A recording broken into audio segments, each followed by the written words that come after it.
स्वागत है आपका डेली बाइट्स के एनसीईआरटी एग्जाम्पलर सीरीज में। जैसा कि अब तक आप जान चुके हैं, इस सीरीज में हम एनसीईआरटी एग्जाम्पलर के एमसीक्यूज और very short answer type questions को सॉल्व करते हैं और साथ ही आंसर के पीछे के रीजंस को भी जानने का प्रयास करते हैं। ये video lecture 12th biology chapter 5 principle of inheritance and variation के बारे में है। और जितने चैप्टर्स हैं उन सारे चैप्टर के वीडियो लेक्चर को अवेल करने के लिए आप हमारे चैनल के प्लेलिस्ट में जाइए, जहाँ पे एनसीईआरटी एग्जाम्पलर 12th बायोलॉजी नाम से एक प्लेलिस्ट बनी हुई है। Go there and check it out for more question wise and chapter wise analysis of NCERT exemplar. And mind you, मैं यहाँ बताते चलूँ कि हमने NCERT exemplar 11th बायोलॉजी भी कंप्लीट कर ली है। 11th बायोलॉजी भी आपको यहीं प्लेलिस्ट में मिल जाएगी, जाएं और 11th बायोलॉजी को भी चेक करें। चलिए फिर आगे बढ़ते हैं और सवाल की तरफ चलते हैं। पहला सवाल हमें दे रखा है, all genes located on same chromosomes. सारा जो जीन है वो एक ही क्रोमोसोम पे अगर लोकेटेड रहेगा, एक जैसे ही रहेगा। जैसे कि देखिए सेल है, सेल में हमारे क्रोमोसोम है। क्रोमोसोम किस चीज से मिलके बना है? डीएनए से। और डीएनए में क्या है? जीन्स है। ठीक है, जो ये कैरी कर रहे हैं जीन है। सही बात हो गई। तो ये अगर सारे के सारे जीन्स जो हैं एक ही क्रोमोसोम के ऊपर रहेंगे तो उससे क्या होगा? तो उससे एक बहुत बड़ा सा लिंकेज ग्रुप फॉर्म हो जाएगा। सारे जीन एक दूसरे से लिंक्ड होंगे। ठीक है, कोई अलग होगा ही नहीं। चलिए आगे बढ़ते हैं। Condition of a karyotype. Karyotype मतलब कि यहाँ पे किसकी बात हो रही है? न्यूक्लियस की बात हो रही है। ठीक है, जिसमें कि 2n मतलब कि यहाँ पे है डिप्लॉइड, उसमें एक और बढ़ रहा है, उसमें एक घट रहा है, फिर उसमें दो बढ़ रहे हैं और उसमें दो घट रहे हैं। तो इसको हम क्या कहते हैं? So this is called as aneuploidy. उसको हम क्या बोलते हैं? यस। चलिए जी आगे बढ़ते हैं। Distance between genes and percentage of recombination shows. Genes के बीच का डिस्टेंस और रिकॉम्बिनेशन, कि वो रिकम्बाइन करेंगे या नहीं करेंगे, कैसा रिलेशनशिप शो करते हैं? दे शो डायरेक्ट रिलेशनशिप। ठीक है, जितना डिस्टेंस पे जीन है उतना ही रिकॉम्बिनेशन होगा, जितना नजदीक जीन है उतना ही कम रिकॉम्बिनेशन होगा। ठीक है जी आगे बढ़ते हैं। If a genetic disease is transferred from a phenotypically normal but carrier female to some of male progeny, the disease is, ये देखो phenotypically normal यानी कि वो नॉर्मल दिख रही है फीमेल, लेकिन वो कैरियर है, वो कैरी कर रही है। यानी कि एक्स और एच का कोई कंडीशन होगा। मान लो एच से हम डिनोट कर रहे हैं वो जो भी पर्सन है, जो लेडी है, उनको, कि वो कैरियर है। और इसकी वजह से कुछ मेल प्रोजेनी में आ रहा है, सम, ओनली सम मेल प्रोजेनीज। ठीक है, कुछ प्रोजेनीज में हो रहा है, कुछ में नहीं हो रहा है। तो डोमिनेंट नहीं है, रेसेसिव है। और कौन कैरी कर रहा है? एक्स कैरी कर रहा है। तो ये क्या होगा? Sex linked recessive. Now moving to the next question. In sickle cell anemia, glutamic acid is replaced by valine. बिल्कुल सही। Which one of the following triplets codes for valine? Valine के लिए कौन सा कोड करता है? तो ये देखिए, ये नॉर्मल में क्या हो रहा है? यहाँ पे GAG एंड CTC है डीएनए पे। अब डीएनए पे म्यूटेशन हो गया और क्या बन गया? GTG और CAC। अब इसकी वजह से जो आरएनए बना वो कौन सा बना? GUG बना। और यहां से जो प्रोटीन बना वो बन गया valine. We get to know the answer, that is GUG। GUG जो ट्रिपलेट कोडोन है ये कोड करेगा वेलिन के लिए। Now moving to the next question. A person having genotype IAIB would show blood group AB. बिल्कुल सही। ये देखो IA है और B है, दोनों है इसके पास। और जो ब्लड ग्रुप बन रहा है इसका क्या बन रहा है? दोनों चीजें बन रही हैं, AB बन रहा है। तो ये किस वजह से है? दिस इज बिकॉज ऑफ को डोमिनेंस। कोई एक डोमिनेंट नहीं है, दोनों डोमिनेंट है। तो डोमिनेंसी का जो क्राइटेरिया उसको शेयर कर रहे हैं, तो को dominance. Now moving to the next question. ZZ and ZW type of sex determination is seen in. They are seen in birds. ये देखिए birds में कैसा हो रहा है? सिंपली जैसा ह्यूमन में होता है उसी का अपोजिट है। इस चीज को आप ध्यान से देखिए, आपको समझ में आ जाएगा। तो ऑप्शन में अगर हम देखें तो option D is the most correct answer. ठीक है आगे बढ़ते हैं। A cross between two tall plants resulted in offspring having few dwarf plant. What would be the genotype of both parents. दो टॉल प्लांट के बीच में क्रॉसिंग कराई जा रही है कि ठीक है, और जो रिजल्ट बन रहा है वो ड्वार्फ प्लांट भी बन रहा है, लेकिन हमने जब टॉल प्लांट लिया था रिजल्ट भी टॉल बनना चाहिए था, लेकिन यहाँ ड्वार्फ प्लांट है यानी कि छोटे प्लांट्स भी बन रहे हैं। तो जीनोटाइप पेरेंट का क्या होगा? तो most probable genotype will be T T and T T. अब देखो कैसे, यहाँ पे तो ये तो प्योर है, होमोजाइगस है तो ये प्योर हो गया, और इसके साथ ही हेट्रोजाइगस जरूर है लेकिन एक ही टी है, तो एक टी रहने की वजह से ये कभी भी कितना भी हम कर ले ये शो तो होगा नहीं अगले जनरेशन में, ठीक है। फिर यहाँ देखो ये दोनों प्योर है तो फिर इसमें भी कोई शो नहीं होगा, ड्वार्फ तो बनेगा ही नहीं। इसमें देखो, इसमें क्या होगा, इसमें बोल सकते हो कि इसमें बनेगा, तो इसमें देखो क्या बात हो रही थी, ये वाला टी और टी स्मॉल टी से डिनोट किया, यानी कि ये रेसेसिव है, और प्लांट क्या है, दोनों टॉल है, और यहाँ पे टॉल नहीं, ये ड्वार्फ बनेगा, स्मॉल टी ड्वार्फ बनेगा। तो जब ये ड्वार्फ बन रहा है तो दैट मीन्स कि ये वाला तो ऑप्शन ऐसे ही आउट हो गया, ऑप्शन रह गया हमारे पास बी। तो गैमीट्स इसके बनेंगे capital T small T, capital T small T. अब सिंपल मल्टीप्लीकेशन है, टी टी मिलाकर टी टी बन गया, क्या स्मॉल टी और कैपिटल टी मिला के स्मॉल टी कैपिटल टी बन गया, and then capital T small T मिला के टी टी बन गया, और स्मॉल टी मिला के स्मॉल टी बन गया, सॉरी यहाँ पे गलत हो गया, दैट इज स्मॉल टी, ठीक है। स्मॉल टी मिला करके ये बन गया ड्वार्फ। हमें मिल गया कि कौन सा होगा option, this is the correct option. Now moving to the next question. In dihybrid cross, if you get 9:3:3:1 ratio, it denotes 9:3:1 का रेशियो अगर मिला है तो दैट मीन्स कि जो जीन्स है वो सेग्रीगेट हुए हैं इंडिपेंडेंटली, एक दूसरे के ऊपर डिपेंडेंट नहीं है, वो इंडिपेंडेंटली वो सेग्रीगेट हुए eight the time of gamete formation. Now moving to the next question. Which of the following will not result in variation among siblings? भाई बहनों के बीच में वेरिएशन कब नहीं आएगा? तो कब नहीं आएगा? जब उनमें क्या हो जाएगा, दैट जब उनमें होगा लिंकेज ग्रुप जैसे बन रहा था फर्स्ट सवाल में, तो एक ही साथ पूरा जो जीन है वो एक साथ है, वैसे ही कॉपी होकर के चला जाएगा दूसरे वाले में अगले प्रोजेनी में, तो वेरिएशन होने की संभावना एकदम खत्म हो गई। वेरिएशन तब होता है ना जब इंडिपेंडेंटली दोनों जो दोनों आर्म्स हैं क्रोमोसोम के वो सेपरेट होते हैं, ठीक है, फिर साइनेप्सिस बनता है, रिकॉम्बिनेशन होता है, वो सारी चीजें जो सेल साइकिल में हमने पढ़ी थी, अब देखो वही यहाँ पे यूज हो रहा है, ठीक है। चलिए जी आगे बढ़ते हैं। Mendel's law of independent assortment holds good for genes situated on. किस चीज के लिए मेंडल का लॉ जो है इंडिपेंडेंट असॉर्टमेंट का वो सही साबित होगा? जब जीन्स नॉन होमोलोगस क्रोमोसोम के ऊपर रहते होंगे, नॉन होमोलोगस क्रोमोसोम के बीच में क्रॉसिंग ओवर होता है, ठीक है, तो वहां पे रिकॉम्बिनेशन होता है, ये हमें पता है ये चीज, यही होगा हमारा answer. Now moving to the next question.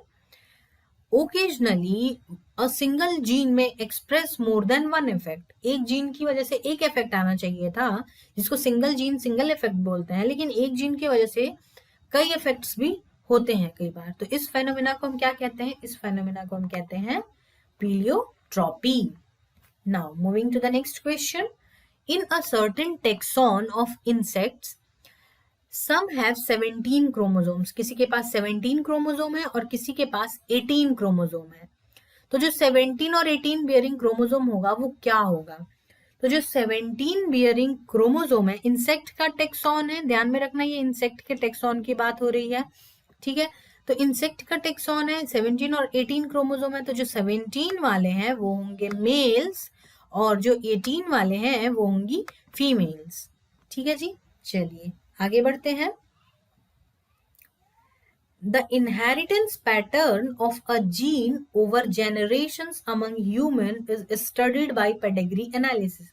Pedigree analysis से किसी भी जीन का पैटर्न हम चेक करते हैं, तो जो कैरेक्टर हम पेडिग्री एनालिसिस में स्टडी करते हैं वो इक्विवेलेंट होता है किसके? That is equivalent to Mendelian trait. अब मेंडेलियन ट्रेट किसको बोलते हैं? जो इंडिपेंडेंटली एजॉर्ट हो जाता है at the time of gamete formation. Now moving to the next question. It is said that Mendel proposed that factors controlling any character is discrete and independent. बिल्कुल ये NCERT की लाइन है और इन्होंने यही बात कही थी। His proposition was based on, ये जो इन्होंने प्रपोज किया था वो किस चीज के ऊपर बेस्ड था? उन्होंने जो ऑब्जर्व किया था नेक्स्ट ईयर का जो क्रॉस करा करा के जो नेक्स्ट फीलियल जनरेशन टेस्ट किया था, कॉन्ट्रास्टिंग कैरेक्टर लिया और नेक्स्ट फीलियल जनरेशन देखा, उन सारी चीजों के आधार पे इन्होंने इस चीज को प्रपोज किया था। ठीक है, आगे बढ़ते हैं। Two genes A and B are linked, link है, ए और बी एक दूसरे से जुड़े हुए हैं, तो डाई हाइब्रिड क्रॉस बन रहा है इन दोनों जीन का, जिसमें ये दोनों जीन भी हैं। जो F1 हेट्रोजाइगोट बन रहा है उसको होमोजाइगस रिसेसिव प्लांट टाइप से, यानी कि ए स्मॉल बी पेरेंटल टाइप से क्रॉस कराया जा रहा है। तो जो ऑफस्प्रिंग का रेशियो होगा वो क्या होगा? तो जो ऑफस्प्रिंग का रेशियो होगा वो होगा 1:1। ठीक है, मतलब कि कुछ एक टाइप के बनेंगे और कुछ दूसरे टाइप के बनेंगे। जैसे 9:3:3:1 में 4 फिनोटिपिक होते हैं, ठीक है, लेकिन इसमें क्या होगा, एक तरीके का बनेगा, ये दूसरे तरीके का बनेगा, बस खत्म, और नहीं बनेंगे। Now moving to next question. सवाल दे रखा है हमें, इन F2 generation of a Mendelian dihybrid cross the number of phenotypes and genotypes are। तो phenotypes तो 9:3:3:1 होता है, तो ये 4 है, ये हमें पता है, लेकिन जीनोटाइप का क्या हिसाब किताब है? तो इसको भी याद रखने का बहुत अच्छा तरीका है, दैट इज कि 12-12-42 1-2-1। ठीक है, आप इस तरीके से इसको याद रख सकते हैं, या फिर 1:2:1 जो मोनोहाइब्रिड क्रॉस का जीनोटिपिक रेशियो है, तो वो क्या है 1:2:1। अब इसी को डबल कर दीजिए तो 2:4:2 हो गया, और फिर जीनोटिपिक, पहले जीनोटिपिक रेशियो का मोनोहाइब्रिड क्रॉस का रिपीट कर दीजिए 1:2:1 इस तरीके से। तो मुझे याद करने का सबसे अच्छा तरीका यही लगता है, 12-12-42 1-2-1। तो इसमें टोटल कितने होते हैं? इसमें होते हैं हमारे 9। जीनोटाइप्स कितने टाइप के बनते हैं? वो 9 टाइप के बनते हैं। So this is the correct answer. Now moving to the next question. Father and mother of a person with O blood group have A and B blood group respectively. What would be the genotype of both the mother and father? ये तो हमें पता है कि अगर homozygous होंगे ये तो A O तो नहीं बनेगा, तो ये दोनों हेट्रोजाइगस हैं, दोनों ही हेट्रोजाइगस है, क्योंकि अगर इनमें से एक भी होमोजाइगस होगा तो O कभी शो नहीं होगा। O के शो होने के लिए स्मॉल आई चाहिए होगा। तो दोनों इंसान क्या है, both the mother and father are heterozygous. C is the correct answer. Now moving to the very short answer type question. What is the cross between the progeny of F1 and the homozygous recessive parent plant called? How is it useful? इस cross को हम बोलते हैं test cross, जिसमें हम पता करते हैं जीनोटाइप। हमें नहीं पता है कि जो प्रोड्यूस हुआ है प्लांट वो, या फिर हमारे पास जो प्लांट है वो कौन से जीनोटाइप का है, वो होमोजाइगस है या हेट्रोजाइगस है, उसी को पता करने के लिए हम रेसेसिव पेरेंट से, होमोजाइगस रेसेसिव पेरेंट से क्रॉस कराते हैं। Now moving to next question. Do you think Mendel's law of inheritance would have been different if the characters that he chose were located on same chromosome? बिल्कुल different हो जाता, क्योंकि जो उन्होंने select किए थे वो बिल्कुल कॉन्ट्रास्टिंग कैरेक्टर थे, और अगर वो एक ही क्रोमोसोम पे रहते, सारे के सारे एक ही साथ लाई कर रहे होते, तो वो इंडिपेंडेंटली अजॉर्ट नहीं होते, सेग्रीगेट नहीं हो पाते, लिंकेज बढ़ जाता। ठीक है, रिकॉम्बिनेशन उसी हिसाब से जैसे लिंकेज बढ़ गया है तो रिकॉम्बिनेशन कम हो गया है, दूरी जो है जीन्स की वो घट गई है, और रिकॉम्बिनेशन क्या हो गया, वो भी घट गया है। समझ में आ रहा है ये चीज? ठीक है, तो उसकी वजह से क्या होगा कि जो मेंडल के फाइंडिंग्स थे वो कंप्लीटली डिफरेंट हो जाते। Now moving to the next question. Enlist the steps of controlled cross pollination would emasculation be needed in cucurbit plant? तो देखो, कंट्रोल्ड पॉलिनेशन की बात हो रही है, तो कंट्रोल्ड पॉलिनेशन में क्या करेंगे, सबसे पहले हम डिजायर्ड कैरेक्टर का प्लांट सेलेक्ट करेंगे। जो पेरेंट है, पेरेंट प्लांट है, वो अपने मेरे डिजायर्ड कैरेक्टर का होना चाहिए अगर मुझे कराना है तो। फिर इमैस्कुलेशन करेंगे। इमैस्कुलेशन मतलब कि जो फीमेल पेरेंट है, अगर जो फ्लावर है अगर वो बाइसेक्सुअल है, उसमें फीमेल पेरेंट भी है और मेल भी, उसमें एंथर भी है, तो एंथर फटे डेहिसेंस हो उसमें, उससे पहले एंथर को हटा दिया जाता है। जब एंथर को हमने हटा दिया तो फीमेल जो है वो फ्लावर जो है वो यूनिसेक्सुअल रह गया हमारे पास। ठीक, तो अब क्या करेंगे, उसको हम बैग कर देंगे।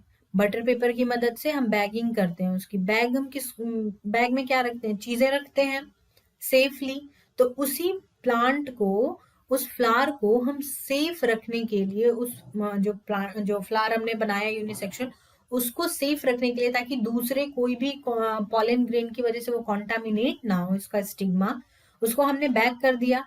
फिर बैग के हुए स्टिग्मा जब उसकी रिसेप्टिविटी बढ़ जाती है, अटेन हो जाती है, वो मेच्योर हो जाता है, तो मेच्योर पॉलन ग्रेन अपने डिजायर्ड जो मुझे चाहिए होगा उसका, मैंने पॉलन ग्रेन क्या किया, डस्ट करा दिया है, और जो फ्लावर है वापस से उसको बैग कर दिया, जब तक कि वहां पे फ्रूट डेवलप ना हो जाए। ठीक है। और यूजुअली जो हमारा सवाल जैसा कि दे रखा है कि इमैस्कुलेशन जरूरी होगा कुकरबिट प्लांट में, जरूरी नहीं होता है, क्योंकि कुकरबिट प्लांट में फीमेल जो फ्लावर्स होते हैं वो सबसे ज्यादा होते हैं, यूनिसेक्सुअल फ्लावर्स वो प्रोड्यूस करते हैं। Now moving to the next question. सवाल दे रखा है, a person has to perform crosses for the purpose of studying inheritance of a new trait और कैरेक्टर। उसको पढ़ना है, अलग से स्टडी करनी है, तो वो क्राइटेरिया क्या होना चाहिए कि वो कौन सा ऑर्गेनिज्म चुने। तो वो होगा जैसे कि जो कैरेक्टर्स हैं, जो वो ट्रेट्स है वो बहुत ही डिफरेंट और बहुत ही इजिली दिख जाए हमें। जैसे फ्लावर का कलर ले लिया, कोई और रंग बदलेगा तो हम देख लेंगे, हाइट ले लिया तो हाइट बदलेगी तो हम चेक कर सकते हैं। लाइफ स्पैन छोटा हो, अब हम बैम्बू में अगर एक्सपेरिमेंट करना शुरू कर दें तो वो पॉसिबल नहीं है, लेकिन अगर हम मटर में करें, अगर हम चने में करें तो ये पॉसिबल है देख पाना, बिकॉज उनका एक सीजन में एक लाइफ होता है, मेच्योर होते हैं उन्हीं 4 महीने के पीरियड में वो मेच्योर होते हैं, फ्लावरिंग होती है और उनका सेनेसेंस भी हो जाता है। ठीक है। पॉलिनेशन का प्रोसेस बहुत ही सिंपल हो, सेल्फ पॉलिनेटेड हो, ज्यादातर यही चूज किया जाता है। देन ऑर्गेनिज्म जो वो ट्रू ब्रीड हो, ट्रू ब्रीड यानी कि वो होमोजाइगस हो अपने ट्रेट्स में। फिर जो हमारे पास गैमेट्स की मेटिंग है वो हम रैंडम भी करें, और साथ ही इजीली वो मैनिपुलेट किया जा सकता हो। ठीक है। चलिए आगे बढ़ते हैं। The pedigree chart given below shows particular trait which is absent in parents but present in next generation. ठीक है। तो इसके हिसाब से पेडिग्री में कौन सा डिजीज है जो आगे बढ़ रहा है। तो ये देखो, इनको हम बोलते हैं मेल, स्क्वायर बॉक्सेस से मेल को डिनोट करते हैं, और जो सर्कुलर बॉक्सेस होते हैं, सॉरी, जो सर्कुलर सिंबल्स होते हैं उससे फीमेल को करते हैं। ये दोनों में नहीं है, लेकिन ये देखो, ये मेल को भी हो रहा है और ये फीमेल को भी हो रहा है, यानी कि ये कहीं ना कहीं ऑटोजोमल है। ठीक है। और रेसेसिव है, अगर डोमिनेंट होता तो इन सब को होता, सभी को, पेरेंट्स को भी होता, पेरेंट को जबकि दे रखा है कि नहीं है। तो ये कौन सा डिजीज होगा, that will be autosomal recessive disorder. ठीक है जी। चलिए आगे बढ़ते हैं। In order to obtain F1 generation, Mendel pollinated a pure breeding tall plant with a pure breeding dwarf plant. सही बात है। But for getting F2 generation, he simply self-pollinated tall F1 plant. Why? क्योंकि जो F1 plant filial generation 1 का plant बना था pure breeding से, वो ऑलरेडी हेट्रोजाइगस था। ठीक है। कैपिटल टी और स्मॉल टी दोनों मिलके बना हुआ था, इसीलिए उसका अगर हम सेल्फ पॉलिनेशन करा देते तो जितना पॉसिबल रिकॉम्बिनेशन हो सकता था जीन्स का, जितनी रैंडम मीटिंग हो सकती थी, वो सारे रिजल्ट हमारे सामने आ जाते। इसी वजह से उन्होंने सेल्फ पॉलिनेशन कराया। चलिए जी आगे बढ़ते हैं।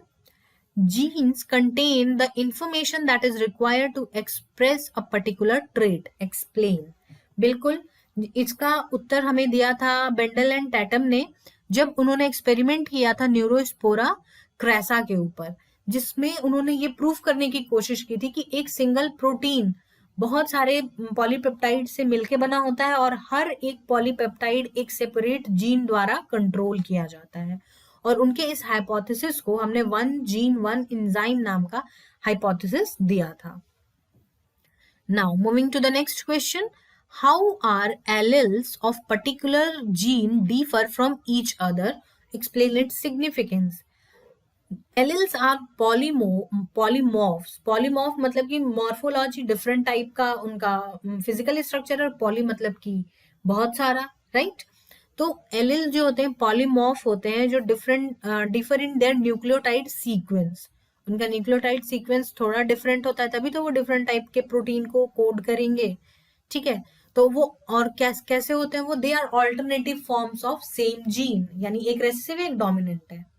तो जो डोमिनेंट है वो कैपिटल लेटर से डिनोट करते हैं, और जो रेसेसिव है वो स्मॉल लेटर से डिनोट करते हैं, बस यही है। और इसका सिग्निफिकेंस क्या है, क्योंकि कैरेक्टर्स, एक कैरेक्टर के बहुत सारे कॉन्ट्रास्टिंग कैरेक्टर हो सकते हैं, tall, dwarf, then medium height, ये सारी बहुत सारी चीजें हो सकती हैं, जिसकी वजह से वेरिएशन आता है। तो इस ये एक चीज हो गया, एक कारण ये हो गया इसका सिग्निफिकेंस, और दूसरा ये होता है कि इनहेरिटेंस को स्टडी करने के लिए, ताकि हम जीन का बिहेवियर जान सकें, ठीक है। चलिए आगे बढ़ते हैं।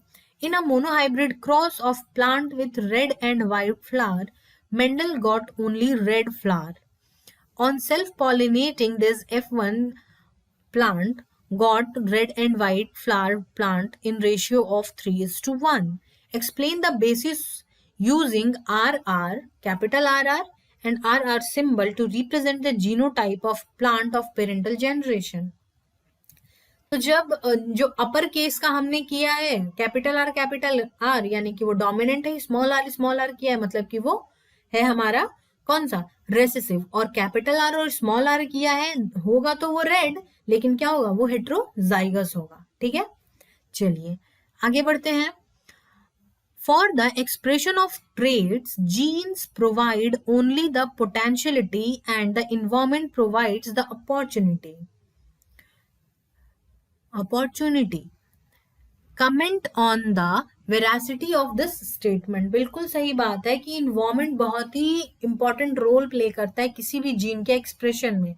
जीन्स हमेशा एक्टिव रहते हैं, लेकिन उनका स्विच ऑन और स्विच ऑफ जो होना है वो इन्वायरमेंट के रिस्पेक्ट में ही होता है। मेटाबॉलिज्म कैसा होगा, जीन का एक्सप्रेशन कैसा होगा, temperature, light, nutrition, soil type अगर प्लांट है तो, इन सब पे डिपेंड करता है। इसी वजह से वो फिनोटिपिक रेशियो को इन्फ्लुएंस करता है। चलिए आगे बढ़ते हैं। A, B, D are three independently assorting genes with recessive alleles small a, small b, and small d. A cross was made between individuals of capital A, small b, capital D with genotype recessive है। देखो यहाँ पे ए, small small D. तो genotype कैसे होंगे इसके offspring के, तो इसके दो होंगे। पहली बात तो ये कि 3 हम यूज कर रहे हैं, तो ट्राई हाइब्रिड क्रॉस होगा, ठीक है। और इसके जो जीनोटाइप प्रोड्यूस होंगे वो होंगे A, capital A, small B and capital D, small D. और होगा ए, स्मॉल बी और कैपिटल डी, स्मॉल डी। यहाँ पे कैपिटल डी होगा पहले और स्मॉल डी होगा बाद में। ये कन्वीनियंट तरीका है, वैसे वो भी गलत नहीं है, पर ये एक तरीका है जिससे हम लिखते हैं। चलिए आगे बढ़ते हैं। सवाल दे रखे कि हमारी सोसाइटी में वुमेन्स को हमेशा से ही लगभग टाइम ब्लेम किया जाता है कि वो उन्होंने मेल चाइल्ड प्रोड्यूस नहीं किया है। क्या ये सही है? नहीं, ये बिल्कुल गलत है, क्योंकि 23 पेयर ऑफ क्रोमोसोम्स जो फीमेल में होता है वो बिल्कुल सेम होता है। पहली बात तो 22 दोनों में सेम है। 23rd पेयर है जो सेक्स क्रोमोसोम हम कहते हैं, वो मेल्स में डिफरेंट है, वो हेट्रोजाइगस है। फीमेल्स में वो एक्स एक्स ही है, तो वो हमेशा ही वो होमोजाइगस पार्ट पे है, तो वो दोनों में सेम कंट्रीब्यूट कर रही है। अब मेल से जहां पे एक्स आता है वहां फीमेल बन जाती है, और मेल से जहां वाई आता है वहां मेल बन जाता है। तो फीमेल को, किसी भी फीमेल को ब्लेम करना है ह्यूमन रेस में गलत है। चलिए आगे बढ़ते हैं। Discuss the genetic basis of wrinkled phenotype of seed. Simple है, रिंकल्ड फिनोटाइप बन रहा है यानी कि वो रेसेसिव ट्रेट है, और वहां पे स्मॉल आर हुआ होगा, तभी वो रिंकल्ड सीड बन रहा है। और वो कैसे बना होगा, जब हमने हेट्रोजाइगस को क्रॉस करा होगा, तभी वो फिनोटाइप शो हो रहा है, ठीक है। आगे बढ़ते हैं। Even if the character shows multiple allelism, यानी कि एक ही चीज के लिए मल्टीपल एलिल्स हैं, An individual will have only 2 alleles of that character. Why? क्योंकि एक एलिल मदर से मिलेगा, दूसरा एलिल फादर से मिलेगा, और जाइगोट में ये जाके दोनों फ्यूज कर जाएंगे। तो कितने भी उसके एलिल्स हो, लेकिन वो मिलके तो 2 ही एलिल से बनेगा। सही हो गया। चलिए आगे बढ़ते हैं। How does a mutagen induce mutation? कैसे इंड्यूस करता है? तो पहली बात तो म्यूटाजेंस वो होते हैं जो म्यूटेशन कॉज करते हैं, और वो कैसे भी हो सकते हैं। फिजिकल हो सकते हैं जैसे कि रेडिएशन, और बायोलॉजिकल हो सकते हैं जैसे कि वायरसेस। अब इसका एग्जाम्पल हम ग्लूटामिक एसिड और वेलिन के जो सब्सटीट्यूशन है उससे ले सकते हैं। यहाँ पे क्या होता है कि जो हीमोग्लोबिन का शेप है वो खराब हो जाता है, बाइकॉनकेव शेप से वो इलोंगेटेड शिकल शेप बन जाता है। शिकल यानी कि हसिया, हसिया के शेप का बन जाता है, और जितना फंक्शन होना चाहिए आरबीसी का वो फंक्शन उसमें रह नहीं जाता है। तो यही है म्यूटेशन हमारा। So this was it for this video. आप हमारे टेलीग्राम चैनल से भी जुड़ सकते हैं जिसका लिंक आपको डिस्क्रिप्शन बॉक्स में मिल जाएगा। जाए वहां जुड़े और नए वीडियोस के अपडेट को प्राप्त करें। Until then, stay tuned, stay connected to Daily Bites. God bless you all.